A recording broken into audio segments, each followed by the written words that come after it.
आदरणीय प्रधानाचार्य जी, सभी शिक्षक एवं सहपाठी और मेरा सुप्रभात। मेरा नाम दिया कोटू है। मैं कक्षा 12वीं सेक्शन सी की छात्रा हूँ। आज हम सभी यहाँ पर अहिल्याबाई होलकर की जयंती मनाने के लिए इकट्ठा हुए हैं। मैं इसी पर कुछ लाइनें प्रस्तुत करना चाहती हूँ। 17वीं शताब्दी 25 में चमका एक सितारा, धन्य हो होलकर वंश, धन्य हो महाराष्ट्र की धारा। भारत में जिन भी महिलाओं का जीवन आदर्शीय त्याग, वीरता तथा देशभक्ति के लिए सदा याद रहता है, उन्हीं में से अहिल्याबाई होलकर एक प्रमुख थी। इनका जन्म 31 मई 1725 को ग्राम चौड़ी, अहमदनगर, महाराष्ट्र में हुआ था। इनके पिताजी का नाम मनकोजी राव शिंदे था। इनके पिताजी शिव जी के एक परम भक्त थे। इनके अन्य यही संस्कार पुत्री अहिल्याबाई होलकर पर भी पड़े। जब अहिल्याबाई होलकर केवल 8 वर्ष की थी, तब उनका विवाह वहां के महाराजा मल्हार राव होलकर के पुत्र राजकुमार खंडेराव से कर दिया गया। सन 1754 में खंडेराव जी एक युद्ध में मारे गए तथा सन 66 में उनके ससुर जी का देहांत हो गया। इस पीड़ित समय में उन्होंने तेजस्वी भक्ति की वस्त्र पहनकर राजकाज संभाला। रानी अहिल्याबाई होलकर के जीवन का लक्ष्य राजपाट भोगना नहीं था। वह प्रजा को ही अपनी संतान मानते थे। वह स्वयं जाकर घोड़े पर बैठकर उनसे मिलती थी। उन्होंने अपने राज्य के साथ साथ कई तीर्थ स्थलों पर भी मंदिर, बावड़ी, कुएं आदि बनवाए। काशी का वर्तमान काशी विश्वनाथ मंदिर 1780 में उन्होंने ही बनवाया था। उनके राज्य में शिक्षा, कला, संस्कृति आदि जैसी भाषाओं का अध्ययन हुआ। सन 1795 में 13 अगस्त को उनकी केवल 70 वर्ष में मृत्यु हो गई। मैं अहिल्याबाई होलकर को सच नमन करती हूँ और अपने इसी भाषण को समाप्त करती हूँ। जय हिंद, जय भारत। मंच पर उपस्थित सभी मान्यवर एवं मेरे प्रिय अध्यापिकागण और मेरे प्यारे सहपाठी सभी को मेरा सादर प्रणाम। आज हम अहिल्याबाई होलकर की जयंती मनाने के लिए इकट्ठा हुए हैं। मेरा नाम निकिता सक्सेना है। मैं कक्षा 12 की छात्रा हूँ। 17वीं शताब्दी 25 में थी। 17वीं शताब्दी 25 में थी। चमका एक सितारा, धनी हो गया होलकर, धनी हो गई थी महाराष्ट्र की धारा। भारत में जिन महिलाओं का जीवन आदर्श, वीरता, त्याग और देशभक्ति के लिए सदैव जाना जाता है, उनमें अहिल्याबाई प्रमुख है।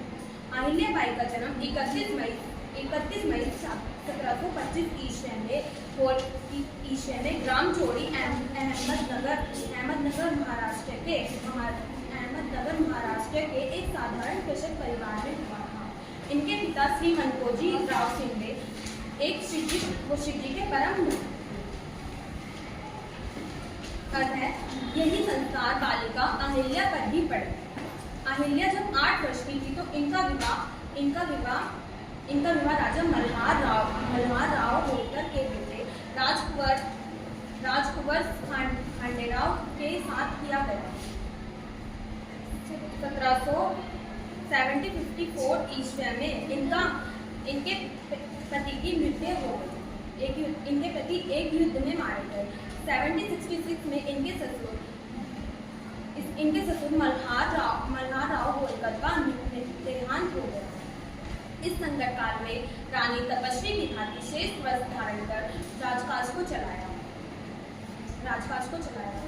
रानी के जीवन का लक्ष्य राजकाज नहीं था। रानी के जीवन का लक्ष्य राज्यभोग नहीं था। वे प्रजा को अपनी संतान समझती थी।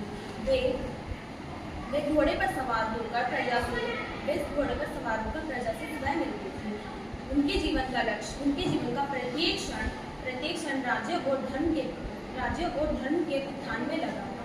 धर्म प्रेमी होने के कारण रानी ने धर्मप्रेमी होने के कारण रानी ने अपने राज्य के साथ साथ देश में अनेक तीर्थों में निधि मंदिर, कुएं, बाबरी के धर्मशाला आदि बनाए। उपस्थित सभी मान्यवर एवं मेरे अध्यापिकागण और मेरे सहपाठियों को मेरा सादर प्रणाम।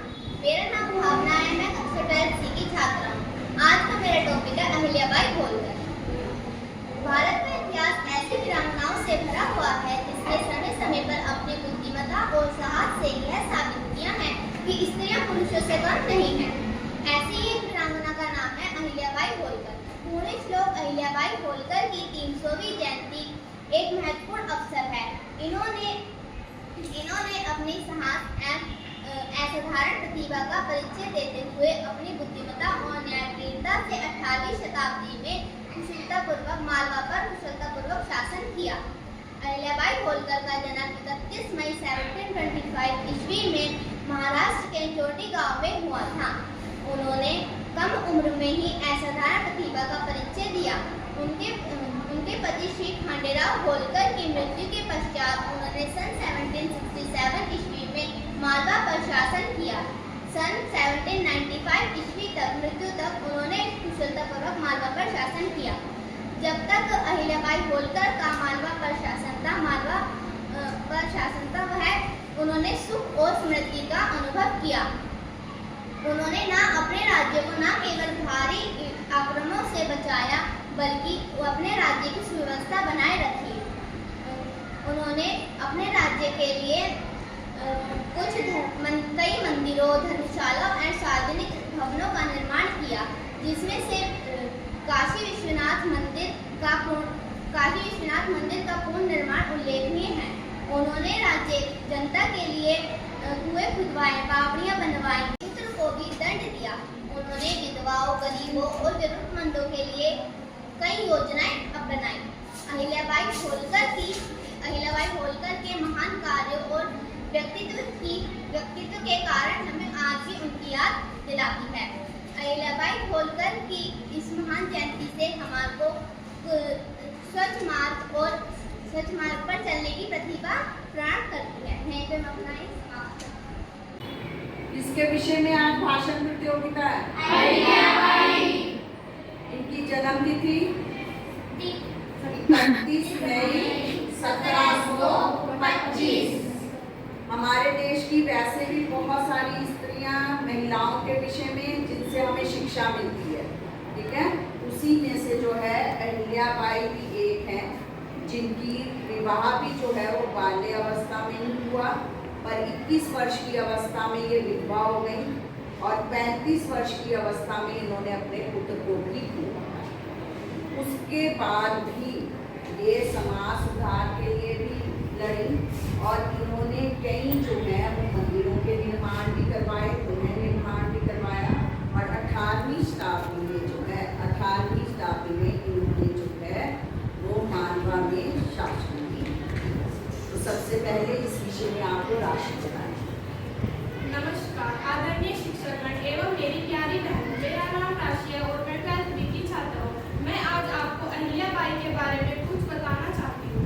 अहिल्याबाई का जन्म 31 मई 1725 ईस्वी में औरंगाबाद नामक गांव में चौड़ा नामक गांव में हुआ था। अहिल्याबाई होलकर का